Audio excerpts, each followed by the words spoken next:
મહાનગરપાલિકા દ્વારા અલગ અલગ જગ્યાએ જે સુએજનું પાણી સોસાયટીઓમાંથી આવતું હોય છે નગરમાંથી, એના એફટીપી પ્લાન્ટ 16 જેટલા હાલમાં કાર્યરત છે.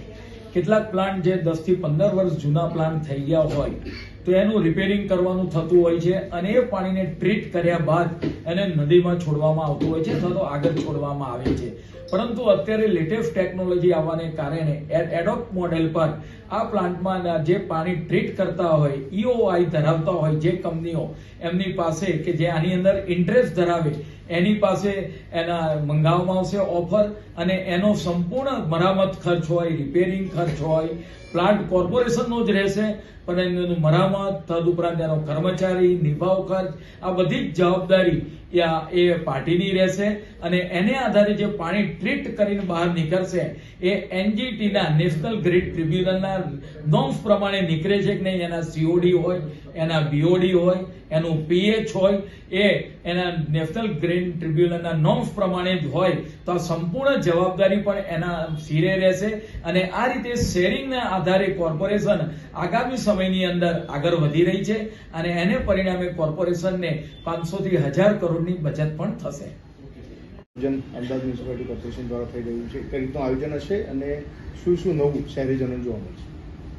અમદાવાદના નગરજનો માટે અમદાવાદ કોર્પોરેશન દ્વારા કાંકરિયા કાર્નિવલ હોય, ફ્લાવર શો, બુક ફેર, અને આ વખતે સાબરમતી રિવરફ્રન્ટ પર ફૂડ ફેસ્ટિવલનું પણ આયોજન કરવામાં આવ્યું છે.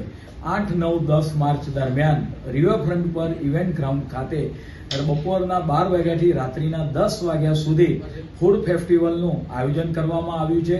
પરિણામે જે લોકો ફૂડ રસિયાઓ છે એમના માટે આ એક નવું નજરાણું સાબરમતી રિવરફ્રન્ટ પર જોવા મળશે. તેમાં જે શેફ છે, નામાંકિત શેફો દ્વારા એનું લાઈવ ડેમો પણ કરવામાં આવશે. તદુપરાંત એની અંદર 3 અલગ અલગ ડોમની અંદર જે નામાંકિત વિસરતી જતી વાનગીઓ હોય, તદુપરાંત અલગ અલગ પ્રકારની જે વાનગીઓ છે એના સ્ટોલનું આયોજન કરવામાં આવશે. તદુપરાંત ત્યાં આગળ જે રેસીપી બનાવતી બુકો હશે, જે નામાંકિત શેફ દ્વારા તૈયાર કરેલી બુકોનું, એના પણ સ્ટોલ રાખવામાં આવશે. આમ નગરજનોની હેપીડેક્સ ઇન્ડેક્સમાં વધારો થઈ શકે, લોકોને એક નવું નજરાણું મળે એ માટે આ વખતે અમદાવાદ મહાનગર દ્વારા 8, 9, 10 માર્ચ દરમિયાન ફૂડ ફેસ્ટિવલનું રિવરફ્રન્ટ ખાતે, ઇવેન્ટ ગ્રાઉન્ડ ખાતે એક સુંદર મજાનું આયોજન કરવા માટે જઈ રહ્યું છે. અંદર રોડ ખૂબ જ સારી રીતે નવા બની રહ્યા છે. એના DB લેવલ હોય, BC લેવલ હોય, માઇક્રો રીસર્ફેસ હોય. કોર્પોરેશન દ્વારા હાલ 4000 થી વધારે મેટ્રિક ટનનું કામ થઈ રહ્યું છે. અલગ અલગ ઝોનની અંદર 8 જેટલા પેવર કાર્યરત છે અને લગભગ 80% વધારે કામ રોડ બનાવવાનું આ વર્ષનું પૂરું થવા આવ્યું છે. આગામી સમયગાળા દરમિયાન પ્લાનિંગ પ્રમાણે સંપૂર્ણ કામ રોડના પૂરા કરવામાં આવશે. અને હાલ પણ શિયાળાની અંદર નગરજનોને વરસાદની ચોમાસાની સિઝન પૂરી થઈ 31 ઓક્ટોબર પછી ત્યારથી રોડ બનાવવાની પ્રક્રિયા ચાલુ છે અને નગરજનોને ખૂબ જ સારા પ્રમાણમાં, સારી માત્રાની અંદર ગુણવત્તાવાળા રોડો હાલ મળી રહ્યા છે. અને રોડ બનાવવાનું જે આયોજન છે આગામી સમયગાળા એક મહિનાનું, એ આયોજનમાં પણ લઈને પૂરા કરવામાં આવશે. અમદાવાદ મહાનગરની અંદર જુદા જુદા જે અંતિમ ધામો આવેલા છે, VFની પાછળ આવેલું વાડજનું, થલતેજ હોય તો સપ્તર્ષિનું, આ અંતિમ ધામોની અંદર કેટલીક અસુવિધાને કારણે આ ધામોની અંદર તેનું નવીનીકરણ થાય. તદુપરાંત એ અંતિમ ધામ સારી રીતે એનું સંચાલન થઈ શકે તે માટે આજ રોજ સ્ટેન્ડિંગ કમિટીની અંદર એની ચર્ચા કરવામાં આવી છે. અને આની અંદર આગામી સમયગાળા દરમિયાન વિવિધ NGO જોડાય, તદુપરાંત તેની પેનલ બનાવી એનું કઈ રીતે સુપેરું આયોજન થઈ શકે એટલા માટેની આજની સ્ટેન્ડિંગ કમિટીની અંદર આ જે અંતિમ ધામો છે અલગ અલગ ઝોનની અંદર આવેલા, એ અંતિમ ધામો માટેની આયોજનની પણ ચર્ચા કરવામાં આવી છે. અમદાવાદ મહાનગરના 70 કરતા વધારે હોલો, ઓડિટોરિયમ અને ઓપન પાર્ટી પ્લોટો આવેલા છે.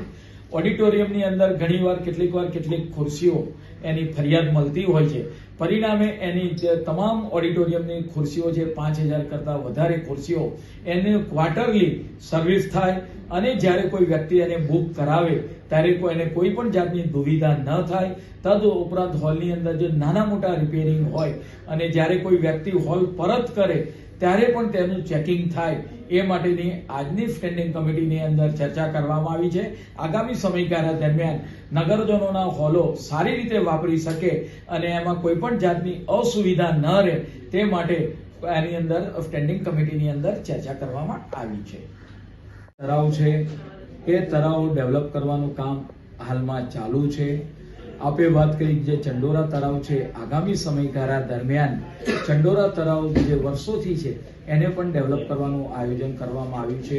એના માટેની જે પણ પ્રક્રિયા હશે એ વિભાગ દ્વારા કરવામાં આવશે. કોર્પોરેશનના ટ્રાફિક વિભાગ જે સંચાલન કરે છે એમની પાસે આવી હશે અને જો એમની જે માગણી આવી હશે તો તાત્કાલિક એના પર જે સિગ્નલ હશે એ ચાલુ કરવામાં આવશે. કોર્પોરેશન તરફથી કોઈ વિલંબ કરવામાં આવશે નહીં.